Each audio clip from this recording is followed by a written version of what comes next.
get all your colors, stand out from all the others like a work of art. If you got joy down in your soul, if you got love, love, love, sweet love, that's enough. That's enough. That's enough. Ooh, that's enough. Since I decided to finally see the beauty right in front of me, the sun is brighter, air is sweeter, grass is greener. I got all I need. Hey ladies, imagine getting a surprise package delivered right to your door every single month, just for you. Our brand new Uncommon Teen Glow Mail is packed with faith-filled goodies to help you grow closer in your walk with God, plus fun items you will actually love using. Devotionals, journals, stickers, teas, totes, and more. And get this, you'll be a part of the Founding Members Club. That means special gifts when you order for the months of October, November, and December 2025. Don't miss out. Spots are limited. Head on over to uncommonteen.com and click on the tab that says Monthly Glow Mail and grab your subscription today. October's Glow Mail theme is faith, not fear. We're going to talk about trusting God even in those moments when anxiety and fear try to grab a hold of you. I want you to know that God has your back and you don't need to fear. Again, go to uncommonteen.com and click on that tab that says Monthly Glow Mail. Ladies, you are going to absolutely love this. Now, ladies, before we jump into the topic this week, I want you to know that this week's topic is a little bit more sensitive than usual. We're going to be talking about how to get free and stay free from pornography. Pornography is something that is affecting over 50% of Christian teen girls today. Ladies, there's an epidemic going on, and I want you to know that there is freedom and there is hope. Now, there is nothing that's going to be inappropriate in this message, but if you're not sure if your parents want you to listen, I encourage you, please pause, pray, and ask your parents if it's okay for you to listen in. And it is all right for them to listen before you listen, so they know that there's nothing in this that's going to be harmful to you. And it's also all right if they want to listen with you. This episode is designed to bring hope and truth into your life. On this week's episode of the Uncommon Teen podcast, we have special guest Dr. Juli Slattery. Juli is a clinical psychologist, author, speaker, and the president and co-founder of Authentic Intimacy, a ministry devoted to reclaiming God's design for sexuality. Juli, thank you so much for being a part of the Uncommon Teen podcast this week. Yeah, I'm really excited about it. Thanks so much for having me on. Yeah, I'm excited too, because this topic that we're going to talk about today is one of those topics that I don't think, especially for teen girls, are talked about enough. And it's becoming a huge epidemic among teens, especially teen girls. Before we get into that, I want to ask you just a couple questions so that these girls can get to know you a little bit better. So tell me, what is something fun about yourself that not very many people know? Oh, I'm pretty much an open book. So I think people who know me know I am a little obsessed with coffee. I love to be outside, to be active. I'm kind of addicted to pickleball now. Yeah, I have 2 dogs, 2 little puppies that you might hear bark at some point. But yeah, but I think people know all my secrets like that. Yeah, I'm about the same way. Yeah. I love it. That's awesome. I've never actually tried coffee, and I don't really desire to. Yeah, well, there's still time, Jamie. Like I had a friend who was like in their 30s, and we were on a trip together, and I forced her to try like a really foo-foo Starbucks drink, and she fell in love with it, and she's been hooked on coffee ever since then. I don't know if I should say I'm sorry, but like it's made her life better. That is funny. All right, so tell me a worship song right now that's really been ministering to you. Yeah, I have really fallen in love with the song, He is Worthy of It All. I don't know, it's a very simple song, but it just a lot of days like runs through my head. I just love it. It is a good one. All right. And then last, I would love for you to share your story. Will you share with us, when did you decide that you were going to go all in with Jesus? Where were you before you made that decision to go all in with Jesus? What led you to that decision? And then what has God done in your life since then? So I grew up in a Christian family. I'm one of 6 kids, and I think as a kid was always sort of that obedient, compliant kid that, going to church, I was afraid I was going to go to hell every time I went to church. So I'd always raise my hand to receive Christ just to be sure. And then I really went all in with the Lord, I think when I was 14, because my family decided to move from Ohio to Florida. And I really didn't want to move. I was going into 8th grade. I was going to be leaving all my friends, everything I knew. And I was so against this and started really wrestling with like an eating disorder and just trying to control everything in my life. And in the process of moving, my parents sent me and a couple of my siblings to a Christian camp just to keep us busy for a couple weeks while they were moving. And at that camp, I just really encountered God and just had a time where I was like, I don't know what I'm walking into. I hate the fact that I'm moving, but whatever my life looks like, I want to give it to you. And I remember just sitting on a rock making that decision with the Lord at that camp. And it's been interesting just to see over the years how that commitment to the Lord has been challenged and solidified. I've grown to know Him more, but really I want my life to be about Him and for Him to use me and for me to have His perspective on things. We have 14-year-olds listening to this or somewhere around that age, and the decisions you make right now, as imperfect as you feel, to just give your life to God, to go all in with Him, like He takes that and He really takes you seriously and begins to change your life and use you. Absolutely.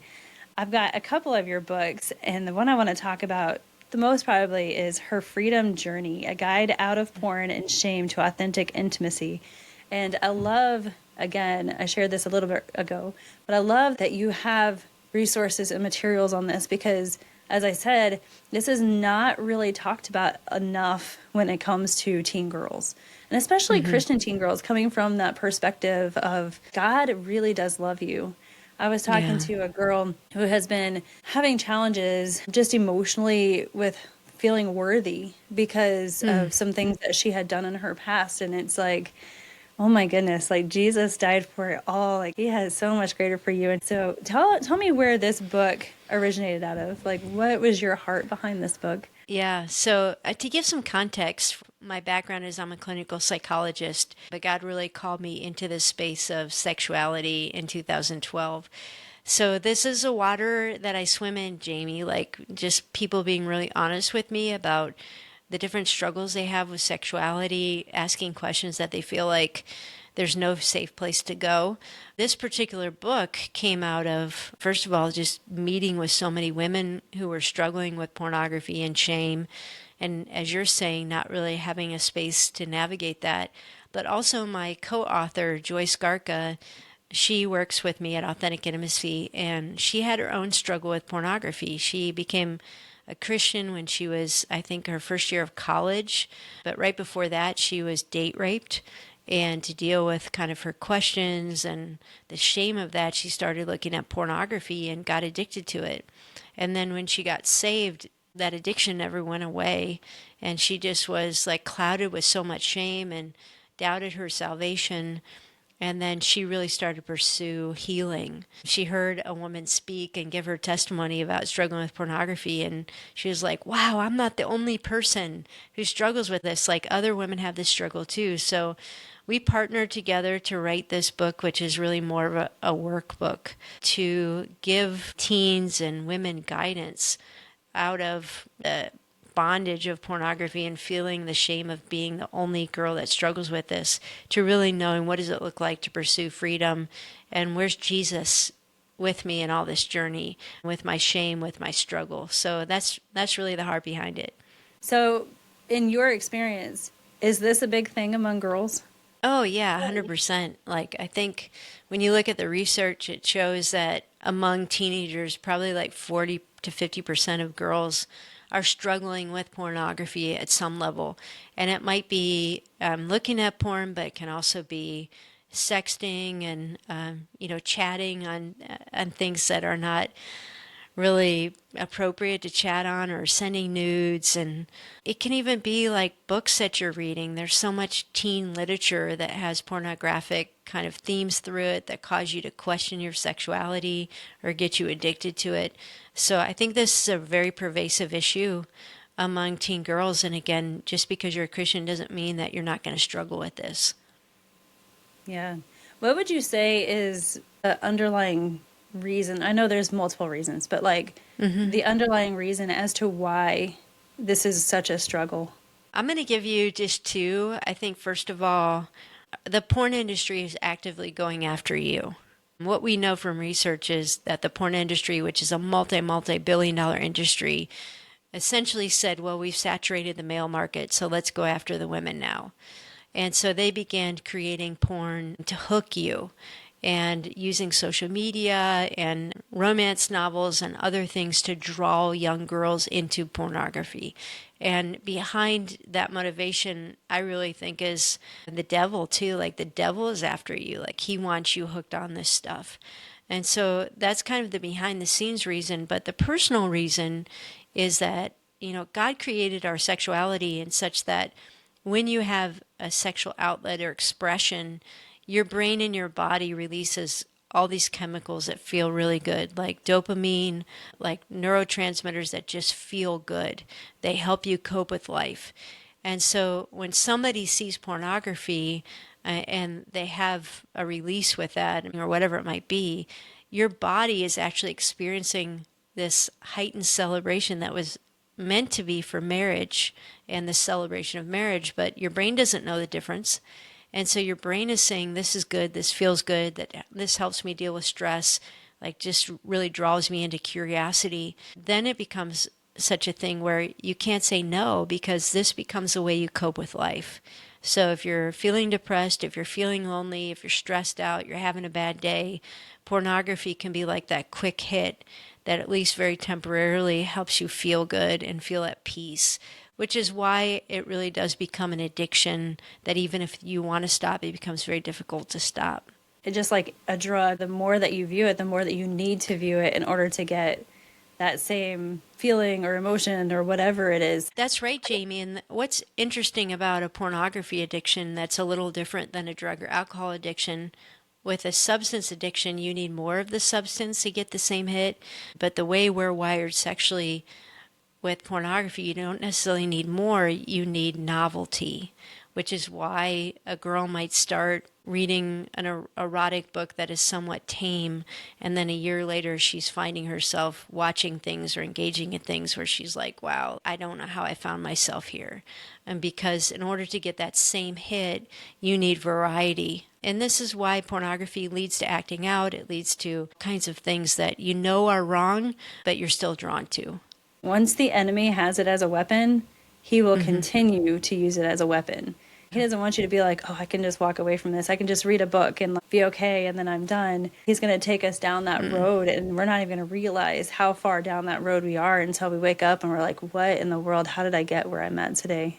And that's the story, unfortunately, for a lot of girls and teens who just feel very trapped in this. When it comes to pornography or sexting or whatever, if these girls are looking at this and they're like, well, what's really wrong with it?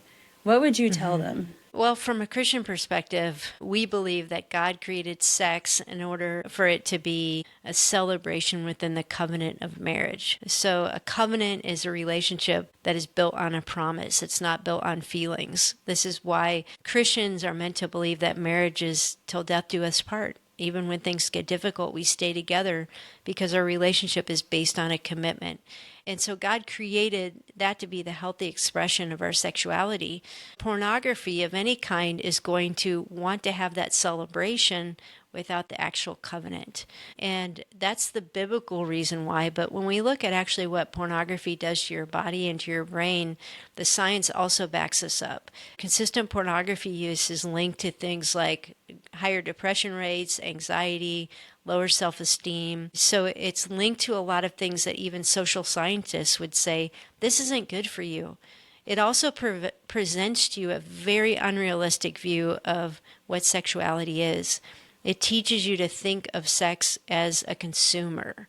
Like, this is all about me. It's all about getting my needs met. And if you're hyped up on pornography, when you do enter into a real relationship, it's going to lead to a lot of body image issues and shame and just wrong thinking. Now, I'm sure there are girls that are listening that are struggling with this. Maybe they haven't told anybody because they feel ashamed, they feel dirty or unworthy. What encouragement would you give to them? Is it possible to ever actually become free of this?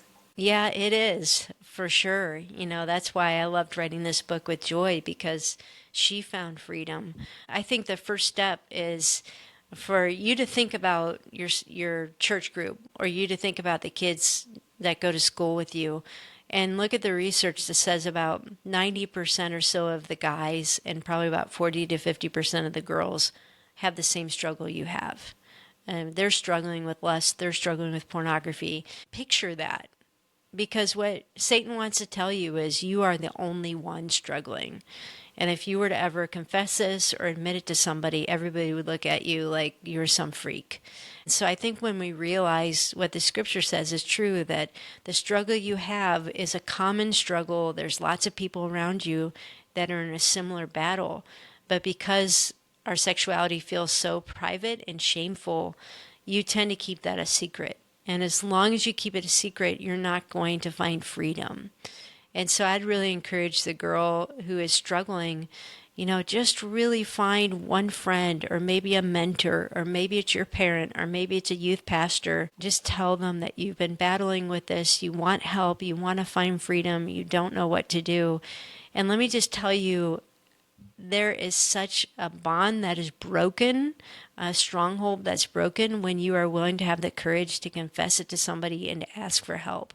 That really is the most difficult and the most important step. Absolutely. I know my pastor talks about this because he was introduced to pornography at 8 years old. He got saved when he was 20, but this was one of those areas where he got free from, but he's watching like a football game or something, and there's an inappropriate commercial that comes on that where like a girl is not dressed very well. He will immediately like turn the channel and go and tell his wife, the moment you bring it out into the light, the moment the enemy loses his power. So with that being said, how would you encourage these girls that are struggling, or maybe it's not them, but maybe it's a friend of theirs that they know is struggling? How would you encourage them? One way I would encourage you is, you know, I think when we talk about sexuality, very often in church circles, we present it as sort of a pass-fail test. Like either you're pure and you're not doing anything wrong, or you've messed up and you are doing stuff wrong. That's just really not how the Bible tells us to think about things. You know, the Bible tells us to realize that we all have sin patterns in our life that we need to bring to Jesus. And like I said, about half of your friends have a similar sin struggle to you, even if they're not admitting it. And the other half have another sin struggle, whether it's disordered eating, or it's gossiping and slander, or you name it. Sin is not just what we do, it's how we are oriented, because we're separated from God. And when you make that shift and you start to realize that God isn't waiting there for you to just get yourself fixed, He actually wants to be your help. It changes your perspective, because I think a lot of girls who are struggling with pornography, the shame tells them that God won't love me until I stop doing this. And I really can't be free to worship God while I'm still struggling with this. God knows your struggle. We can't hide anything from Him. And it's not like He's sitting there far away, like disappointed, like get your act together. He actually is saying, you know, come to me, you who are heavy burdened. Come to me with this burden. Come to me with your shame. Come to me with your struggle. I know you don't want to do this anymore. I know you feel trapped. Let me set you free. And so I think it's so critical that we change our perspective from, you know, just trying to control our behavior to actually realizing that God loves us and He cares about us, and He wants to be the good shepherd that leads us to freedom. In her freedom journey, there's a lot of practical things you can do. One of the reasons we wrote it as a workbook is because we would love for girls to go through this in a group, or you can maybe even go through it with a mentor or youth pastor. but it gives you some practical things that you can do on that freedom journey.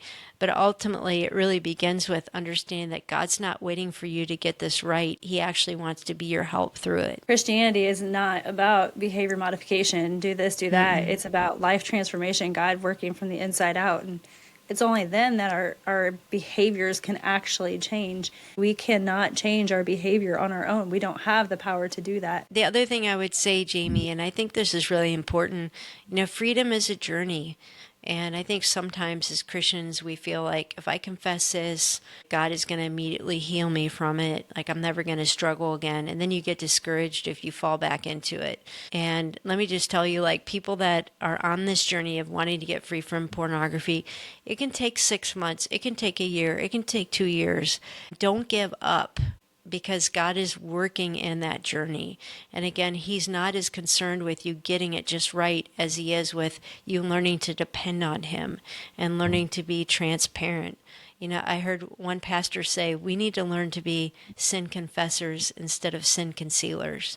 We all struggle with sin, and we find freedom when, like you shared about your pastor, who like immediately just confess it, and then it doesn't have power over you. But when you feel like you have to get it right or you have to keep it a secret, you're never going to find freedom that way. Absolutely. I want to read one of the pages in your book because I thought that this was so powerful. It says, God doesn't change what we do until he first and foremost changes who we are. Your most powerful weapon against sexual shame, temptation, and sin is not a list of rules, but walking in your new identity through Jesus Christ. God changes our sex lives not by an external list of rules, but through an internal change of personhood. Paul himself experienced this. For much of his life, he prided himself in being a zealous religious leader, steeped in privilege of an impeccable Jewish heritage and training. Then one day he encountered Jesus. In an instant he was changed, but it took time for him to flesh out that new identity.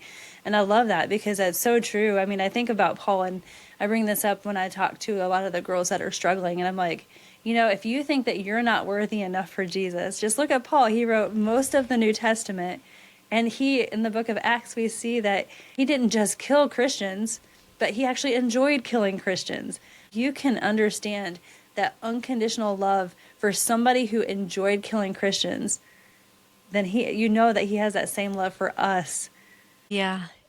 No, that is such a good reminder. And Paul even says, Christ died for me and I'm the worst of sinners. He didn't even just say I was the worst of sinners. He said, I am. Yeah, I don't deserve this. I'm not worthy, but he loves me and he died for me. And that is true of you too. Absolutely. So I am, again, so thankful that you wrote this book. It is such a powerful tool, and it's something that I know I'm going to be using for the girls that I'm working with to show them, hey, there is freedom, there is hope, and you need this book. Where can they find this book? Yeah, so you can find it on any online bookseller, Amazon or christianbooks.com. But I'd also encourage you to check out our ministry, AuthenticIntimacy.com. We actually have groups of women that go through this book and other books if you're kind of looking for that community online. Oh, that is so great. Now, I have one last question for you. If you had 5 minutes to share just one thing with these girls that are listening, what would you share with them? My heart just goes out to you all who are teenagers in this day and age, because I know what you're battling. I know all the ways that you're getting inundated with messages from social media, from just people, from songs, from culture. I believe that we are sexually discipled every day by our culture. And so my heart is that we learn to be sexually discipled by God's word and by his spirit. And so I'm so glad that you're listening to this podcast, because it means that you're hungry for that. And I'm thankful for you, Jamie, for putting out a resource like this. And my encouragement to you would just be pursue Jesus at all costs. Pursue him when it means trusting him when you're not quite sure what he's doing. Pursue him in asking your hard questions, like the questions you're afraid to ask, like he's big enough for them. Pursue Jesus by finding a mentor, somebody who can really walk with you in your faith. It is so worth that pursuit. So, like I said, I'm a few years down the road. I actually have kids your age and have been through many seasons of, hopes and disappointments and failures and giving my life to God again and experiencing his forgiveness. And one of the good things about being old is you do have a history to say God is faithful, like he is true. And every time I have sought him, I've never been disappointed. So that would be my one thing. You know, the subtitle of my book, Surrender Sexuality, is how knowing Jesus changes everything. Not how reading the Bible changes everything, not how going to church changes everything, but really having that intimate relationship with Jesus and pursuing him is what is really going to make a difference in your life. I'm so thankful that you are a part of this podcast episode this week, because this has the power to change so many lives. And I'm just excited to see all that God is going to do in and through it. And thank you, Julie, for being a part of it. Thank you for sharing your heart and for sharing truth with these teen girls. It's been my pleasure. Ladies, I hope that this episode helped you today. I hope that you know that there is hope, there is freedom if this is something you've been struggling with, or even if you know somebody who is struggling with this. I want you to know that God is there for you. He has your back. He loves you so much. There is nothing that you can do to get him to love you any less than he does right now, because God does not have love. He is love. Now I want you to repeat after me, and I want you to mean it with all your heart. I am beautiful. I am valuable. My beauty and my value, they don't change. Even if someone fails to see how incredible God made me.